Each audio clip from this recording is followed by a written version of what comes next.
부탁드립니다. 그리스도 편지 설교를 듣기 전에 먼저 좋아요를 눌러 주시기를 바랍니다. 잠시 수고로 유튜브 알고리즘으로 다른 사람에게 복음이 전달될 수 있습니다. 전도를 하는 마음으로 부탁드립니다. 감사합니다. 다니엘 12장 1에서 4절입니다. 그때 내 민족을 호위하는 대군 미가엘이 일어날 것이요 또 환난이 있으리니 이는 개국 이래로 그때까지 없던 환난일 것이며 그때 내 백성 중 무릇 책에 기록된 모든 자가 구원을 얻을 것이라. 땅의 티끌 가운데서 자는 자 중에 많이 깨어 영생을 얻는 자도 있겠고 수욕을 받아서 무궁히 부끄러움을 입을 자도 있을 것이며 지혜 있는 자는 궁창의 빛과 같이 빛날 것이요 많은 사람을 옳은 대로 돌아오게 한 자는 별과 같이 영원토록 비추리라. 다니엘아, 마지막 때까지 이 말을 간수하고 이 글을 봉함하라. 많은 사람이 빨리 왕래하며 지식이 더하리라. 성경입니다. 하나님께서는 우리 인생들에게 영생을 주시기를 원하셔서 태초에 천지를 창조하시고 선지자들로 하여금 이 성경을 기록하게 하셨습니다. 그런데 사람들은 성경을 보는 방법부터가 잘못되었다는 것을 인지조차 하지 못하고 그저 인생들의 이성적 지식에 따라 보고 있습니다. 하나님입니다. 그분은 창조주입니다. 그리고 우리는 피조물이라는 것을 늘 기억하고 있어야 합니다. 과학자들이 빅뱅이 138억 년 전에 있었다고 주장을 하고 있습니다. 저는 과학자들이 주장하는 과학을 무시하고 싶지도 않고 그들의 연구를 과소평가하고 싶지도 않습니다. 하나님께서 태초에 창조하셨습니다. 그것을 과학자들은 다시 말씀을 하지만 138억 년에 빅뱅이 있었다고 말을 하고 있습니다. 그리고 인생의 시간으로 하면 너무도 긴 시간이 지나고 나서 인류가 생겨났다는 것을 과학자들도 인정을 하고 있습니다. 또 이 빅뱅이 리셋까지 되는 것을 최근 과학자들은 이야기를 하고 있는 것을 들었습니다. 마치 무엇과 같습니까? 게임과 같을 수 있다는 것을 우리가 알 수 있습니다. 비유로 그렇다는 것이지 게임이라는 것은 절대로 아닙니다. 그러나 게임을 생각을 해보면 먼저 138억 년 안이 리셋이 되는 것까지 다 프로그램을 만들고 나서 그 안에 캐릭터들이 들어가고 이제 실제 사람들이 그 게임에 접속을 해서 하는 것으로 알고 있습니다. 저도 게임을 잘 아는 것이 아니라 제가 상식적으로 생각을 하면 그렇다고 할 수 있고 제 말이 틀릴 수도 있습니다. 창조입니다. 역시 마찬가지일 수 있다는 것을 우리는 생각을 해보아야 합니다. 하나님은 전능하신 분이시고 그분의 말씀대로 창조가 되었다는 것을 성경에서는 말씀을 하고 있습니다. 그러면 우리가 과학으로 밝혀져 있는 빅뱅에서 138억 년이 지났습니다. 그것은 누구에게서입니까? 창조 안에 있는 모든 생명체에 그렇다는 것을 알고 있어야 합니다. 하나님은 창조물 밖에 계시는 분이시기 때문에 창조에 속한 것과는 아무 상관이 없고 마치 게임을 만들듯이 태초의 말씀으로 창조를 하셨고 그 안에 있는 우리가 과학으로 보니까 지금 138억 년이 지났고 앞으로 200억 년이 되면 리셋이 된다고 이야기를 하고 있습니다. 왜 이런 말씀을 합니까? 이 시대 종교 안에서는 창조 과학이라는 말도 안 되는 것으로 종교인들을 미혹을 시키고 있는 것을 보고 있습니다. 저는 창조에 대해서도 믿고 있고 그리고 과학자들이 밝혀낸 우주의 기원에 대해서도 99.99%라고 하니까 그렇게 받아들이고 있습니다. 우선입니다. 우리는 하나님께서 우주에 대해서 어떻게 창조를 하셨는가를 알아야 하고 그리고 그 안에서 우리는 무엇인가를 먼저 알아야 하기 때문에 성경 말씀과는 전혀 동떨어진 말씀과 같지만 서두로 시작을 하고 있습니다. 그러나 이런 기초가 되어 있지 않으면 성경 말씀을 도무지 해석할 수 없기 때문에 마치 세상 과학을 이야기를 하는 것과 같이 말할 수밖에 없습니다. 과학입니다. 물론 진화론이라든지 받아들일 수 없는 것이 있다는 것을 잘 알고 있습니다. 그러나 물리학적이나 우주론이나 하는 것은 우리가 잘 생각을 하고 취할 것은 취해야 한다고 저는 생각을 하고 있습니다. 그저 맹목적인 믿음을 가진 사람들이 무조건 반대를 하는데 그것이 도리어 하나님의 전능하심에 심각한 훼손이 되고 있다는 것을 그들은 모르고 있습니다. 왜 이 말씀을 합니까? 이런 것이 기초에 있지 않고는 성경을 해석할 수 없기 때문에 말씀을 하고 있습니다. 그러니까 창조주 하나님께서 우주를 어떻게 창조를 하셨고 그리고 우리 인생들이 어떻게 창조가 되었고 창조주와 피조물의 관계가 어떻게 되는가를 알아야 성경이 바로 해석이 될 수 있는데 종교 안에 있는 사람들은 과학을 터부시하고 있고 그저 맹목적으로 창조만을 이야기를 하다가 창조가 무엇인지도 진짜 본질까지도 잊어버리는 우를 범하고 있습니다. 이 창조입니다. 하나님께서 태초에 천지를 창조하시니라고 말씀을 하고 있습니다. 그 말씀을 하시면서 창세기 1장 3절에서 이미 우리 인생들이 어떻게 영생을 하는가에 대해서 말씀을 하고 있고 그것을 빛이 있으라 하심에 빛이 있었고 보시기에 좋았더라고 말씀을 하고 있습니다. 일곱째 날입니다. 하나님이 안식에 들어가셨다고 말씀을 하고 있습니다. 이때 이미 창조는 다 이루어졌다는 것을 말씀을 하고 있습니다. 그러니까 게임으로 하면 프로그램이 완전히 개발이 되었다는 것과 같고 우리 인생은 그 창조에서 어느 순간에 정점에 있다는 것을 알아야 하고 그래서 빛의 비춤을 받는다고 인생들의 언어로 말씀을 하고 있습니다. 이것이 창조입니다. 그런데 이 시대의 성경을 보면서 창조에 대해서 바로 알고 있는 사람이 거의 없습니다. 아니 하나님께서는 지금까지도 창조의 일을 계속하시는 것으로 생각을 하고 있습니다. 그러나 우리가 바로 알아야 하는 것은 일곱째 날에 이미 창조의 모든 것이 다 끝이 나서 하나님이 안식하셨다고 말씀을 하고 있습니다. 다니엘 12장 1절입니다. 그때에 내 민족을 호위하는 대군 미가엘이 일어날 것이요 또 환난이 있으리니 이는 개국 이래로 그때까지 없던 환난일 것이며 그때에 내 백성 중 무릇 책에 기록된 모든 자가 구원을 얻을 것이라. 창조입니다.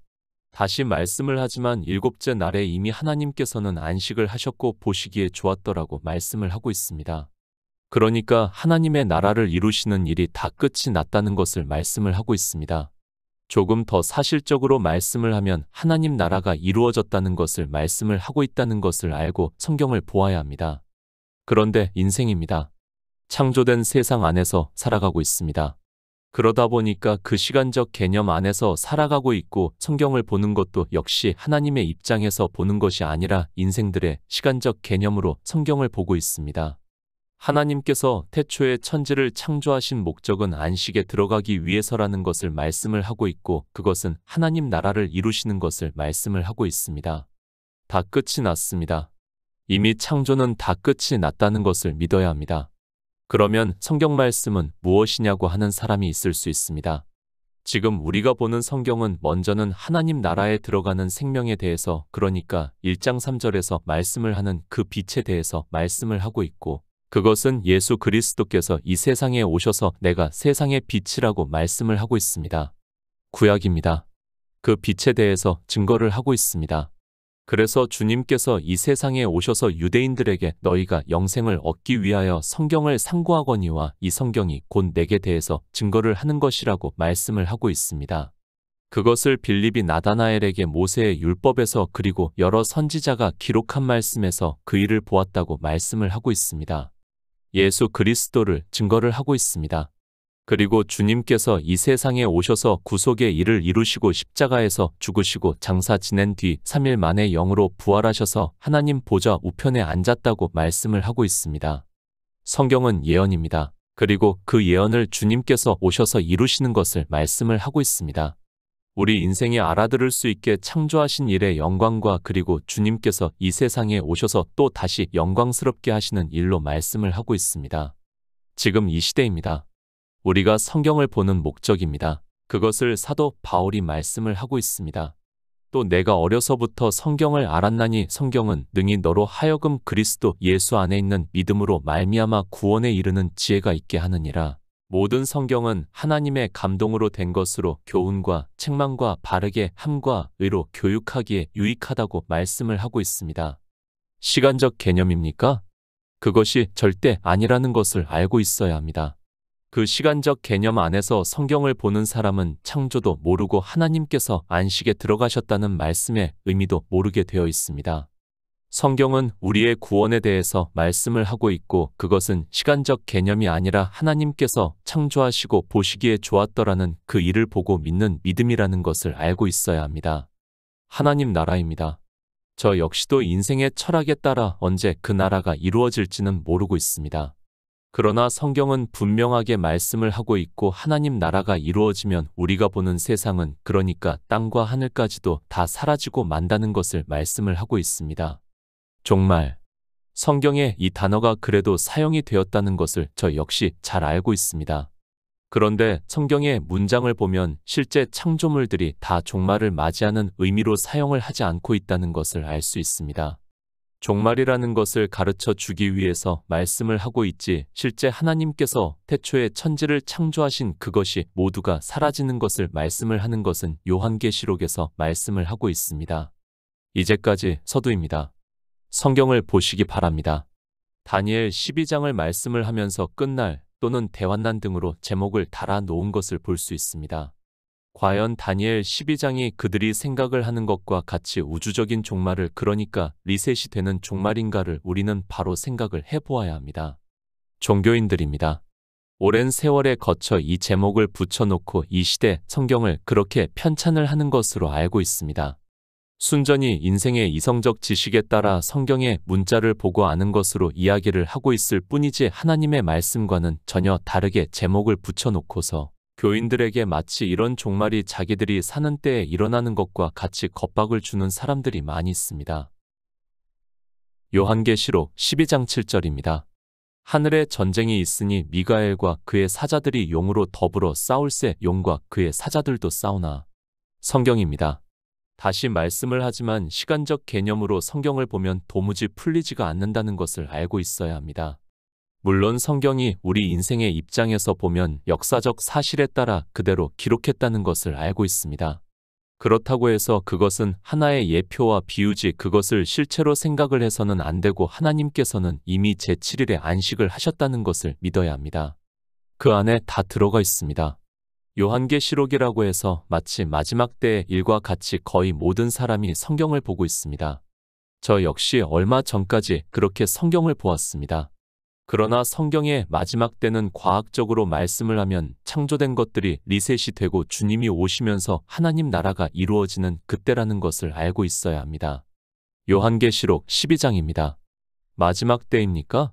그것이 아니라 교회에 대해서 말씀을 하고 있습니다. 하나님께서는 교회를 세우셨습니다. 그러나 그 교회들이 다 음녀가 되고 있고 이제 그 교회에서 예수 그리스도께서 탄생이 되는 것을 비유적으로 말씀을 하고 있고 용이라고 하는 사단과 미가엘이 전쟁을 해서 교회가 이기는 것을 비유적으로 말씀을 하고 있습니다. 여자입니다. 교회를 비유로 하고 있습니다. 그 교회는 이미 하와를 통해서 그리고 사라를 비유로 해서 다 비유와 애표로 보여주셨다는 것을 알고 있어야 합니다. 그리고 이제 예수 그리스도께서 우리를 구원하시기 위해서 이 세상에 오시고 아직 구속의 일을 이루시기 전에 천사 미가엘이 싸우는 것을 그리고 예수 그리스도를 믿는 성도들이 이기는 것을 비유로 해서 말씀을 하고 있습니다. 마지막 때입니까? 그것이 아니라 교회는 오래전부터 있었습니다. 그러니까 하나님께서 창조하실 때부터 계획이 있었고 그 교회를 통해서 주님께서 이 세상에 오셨고 이 세상은 용이라고 하는 사단이 권세를 잡고 있는데 미가엘이 와서 싸워 여자와 아이를 지키게 하고 예수 그리스도께서 구속의 일을 이루심으로 해서 이제 성도들이 더불어 싸우려고 섰더라고 말씀을 하고 있습니다. 시간적 개념입니까? 절대 요한계시록은 풀릴 수 없다는 것을 알고 있어야 합니다. 그것을 이미 다니엘서에서 말씀을 하고 있습니다. 그때 내 민족을 호위하는 대군 미가엘이 일어날 것이라고 말씀을 하고 있고 이것은 시간적 개념이 아니라 이미 창조 때부터 인생의 철학으로는 하나님의 예정 가운데 있다는 것을 알고 있어야 합니다. 내 민족을 호위하는 대군입니다. 그것을 요한계시록 12장에서 용이 여자에게 분노하여 돌아가서 그 여자의 남은 자손 곧 하나님의 계명을 지키며 예수의 증거를 가진 자들로 더불어 싸우려고 바다 모래 위에 섰더라고 말씀을 하고 있습니다. 요한계시록 12장은 미가엘이 여자를 도와서 용을 내어 쫓는 것을 비유로 해서 말씀을 하고 있습니다. 그러면서 어떻게 됩니까? 그 여자의 남은 자손 곧 하나님의 계명을 지키며 예수의 증거를 가진 자들이 있다는 것을 말씀을 하고 있고 다니엘서에서는 그때 내 민족을 호위하는 대군 미가엘이 일어날 것이라고 말씀을 하고 있습니다. 이런 말씀들을 시간적 개념으로 보는 것이 아니라 하나님께서 우리를 어떻게 구원을 하시는가 하는 구속의 일로 보아야 한다는 말씀입니다. 성경 역사적으로 기록이 되어 있습니다. 제가 그것을 부정하는 것이 절대로 아닙니다. 그러나 이미 하나님께서는 일곱째 날까지 창조를 다 이루셨다는 것을 믿어야 합니다. 그리고 비록 역사적으로 기록이 되어 있다고 해도 그것은 다 하나의 비유와 예표라는 것을 알고 성경을 보아야 합니다.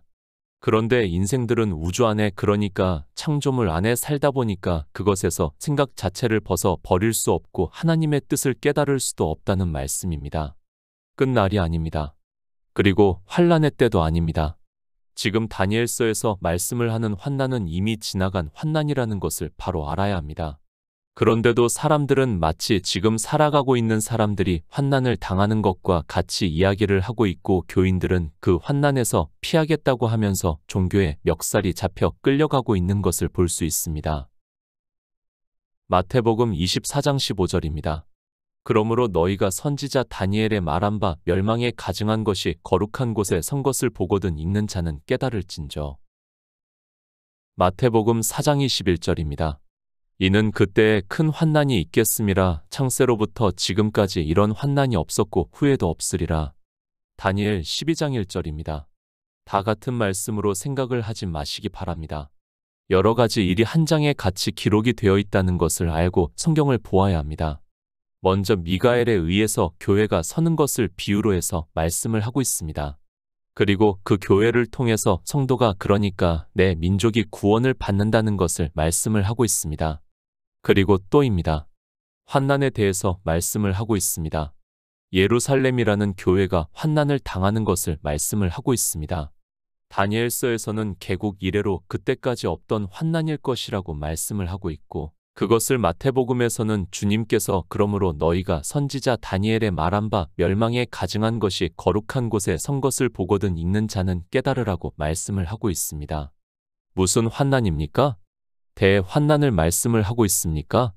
끝날을 말씀을 하고 있습니까? 그것이 아니라 예루살렘이라는 교회가 멸망을 당하는 것을 말씀을 하고 있다는 것을 알고 있어야 합니다.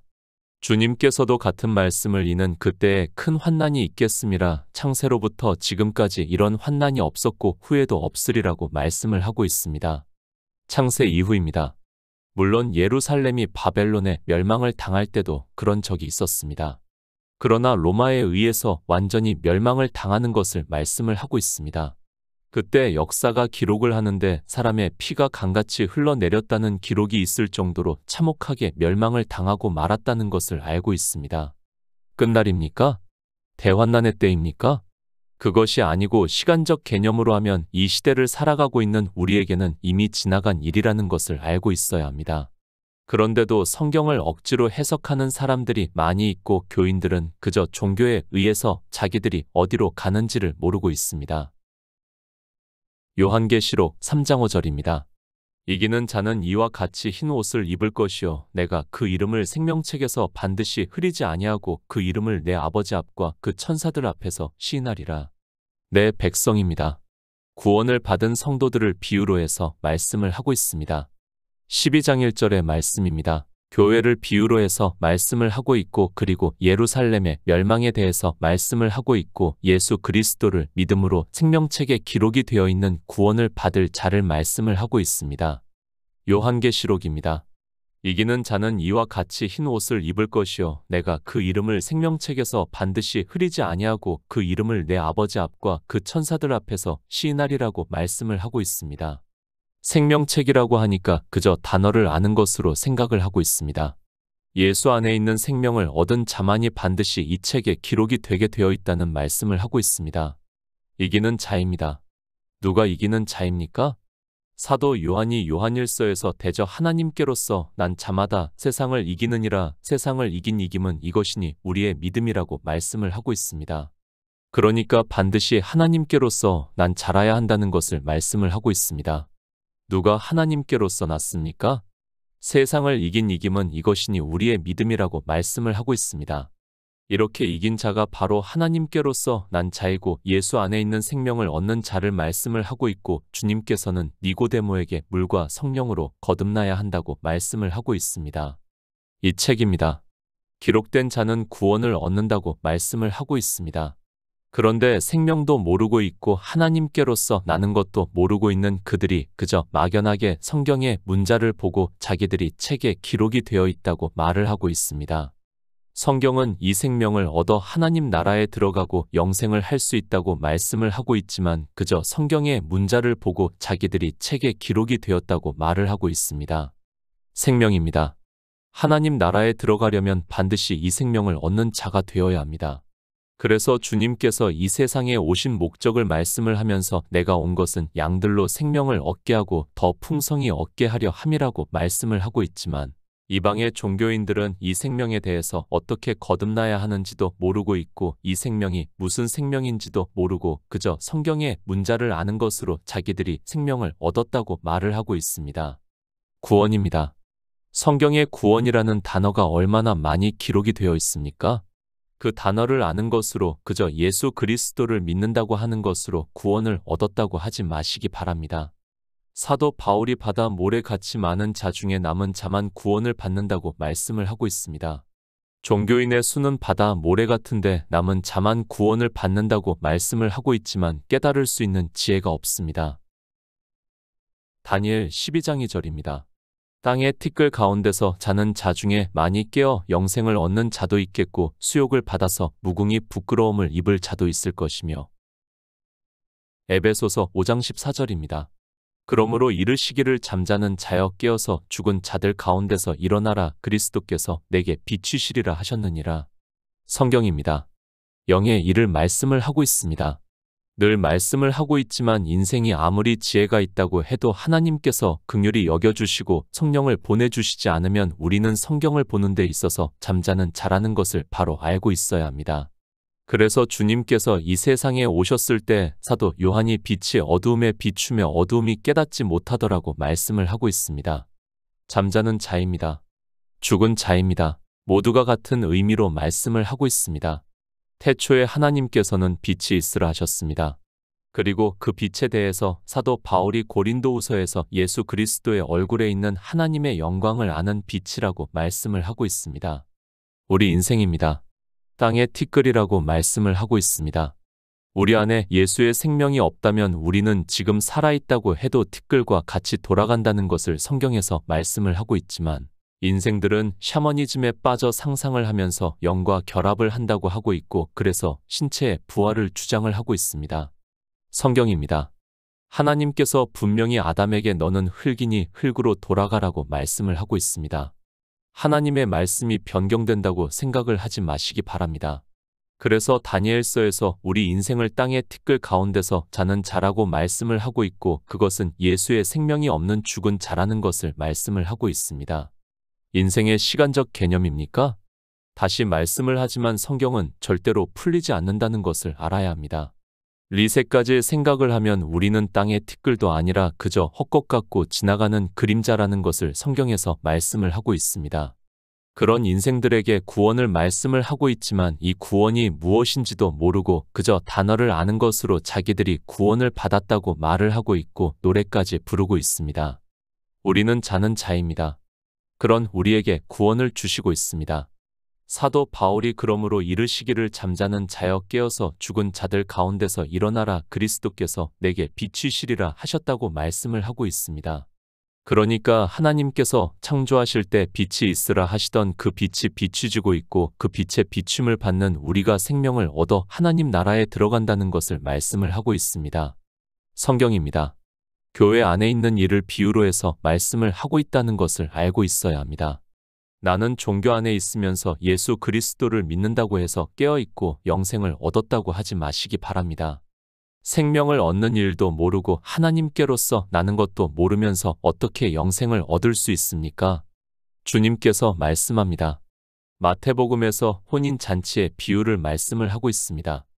청함을 받은 자는 많으나 택함을 입은 자는 적다고 말씀을 하고 있습니다. 누구에게 하고 있는 말씀인가 하면 지금 이 성경을 보고 있는 우리에게 하고 있는 말씀이라는 것을 깨달아야 합니다. 성경입니다. 하나님의 말씀은 세세토록 있다고 말씀을 하고 있습니다. 하나님의 말씀이 세세토록 있는데 우리 인생은 들의 풀의 꽃과 같이 잠시 보이다가 사라진다는 것을 말씀을 하고 있습니다. 우리는 이미 들의 풀의 꽃과 같이 다 사라졌다는 것을 알고 성경을 보아야 합니다. 그러나 하나님의 말씀은 세세토록 있어서 우리가 믿음으로 역사를 해서 예수 안에 있는 생명을 얻는 자 되어 하나님 나라에 들어가 영생을 한다는 말씀을 하고 있습니다. 다니엘서입니다. 끝날을 말씀을 하고 있습니까? 물론 성경적으로는 우리는 말세를 살아가고 있다는 것에 있어서는 틀림이 없는 사실입니다. 그러나 신학자들이 제목을 붙여놓은 의미의 끝날과는 다르다는 것을 알고 있어야 합니다.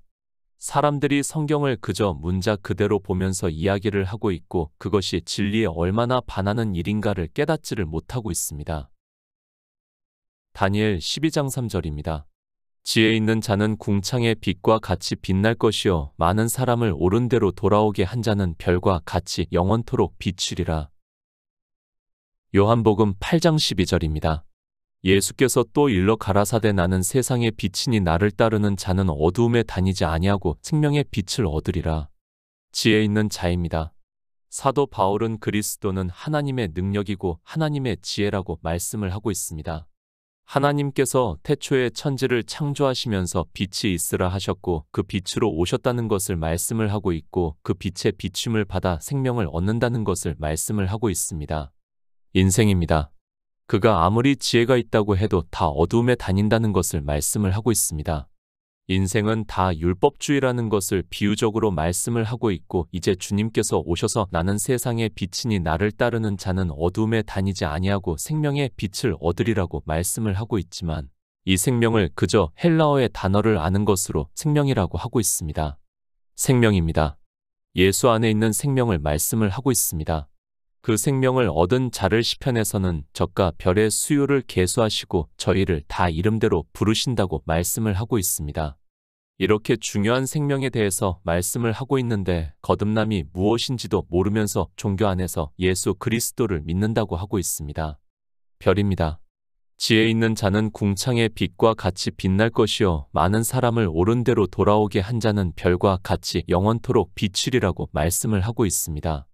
모든 성경이 예수 그리스도를 증거를 하고 있고 그 증거를 받은 자가 생명을 얻은 것을 별과 같이 영원토록 비추리라고 말씀을 하고 있습니다.